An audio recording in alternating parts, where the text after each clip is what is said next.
Ayan. Dami nilang wildflowers, no? Malapit na kami. Malapit na sa malayo pa. Ang dami-daming bulaklak dito na mga wild flower. Oh. Bundok to pero ang mga bulaklak. Tingnan mo sa taas. Puro bulaklak na mga klase-klase kulay. Ayan.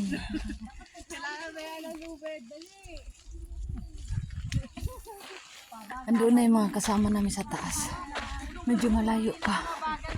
15 minutes ang aming lalakarin papunta ng Peking Strawberry. Mamimitas kami ngayon ng strawberry.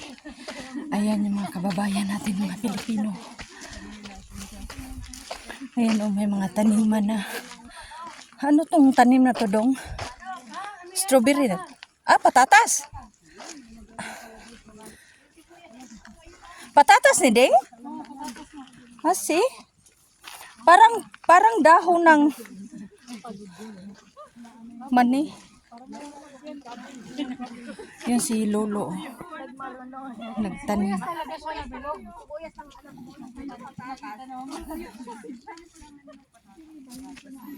Yan pala yung dahon ng patatas. Para siyang pakamatis, no? Hawig. Patatas pala yan.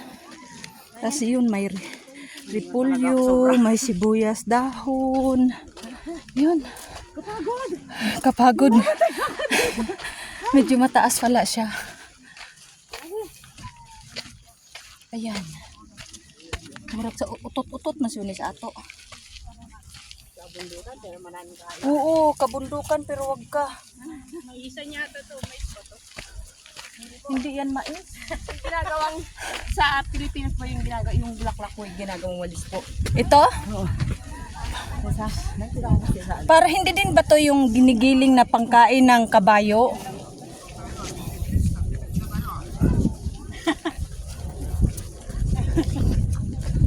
Ayan. Dito na yun. Parang ayun na yung kanilang greenhouse.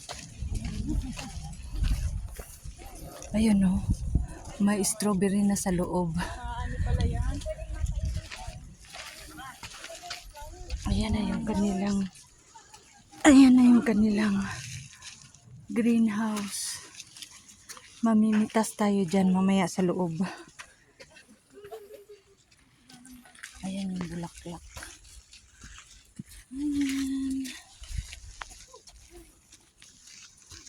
Ayan yung nagkapaikot.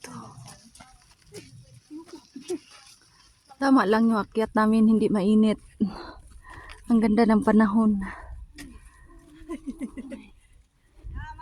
Yun pala yung bus natin eh. Ayan o, laki ng greenhouse nila. Mga strawberry yan dyan sa loob. Mamimitas kami dyan. Bye!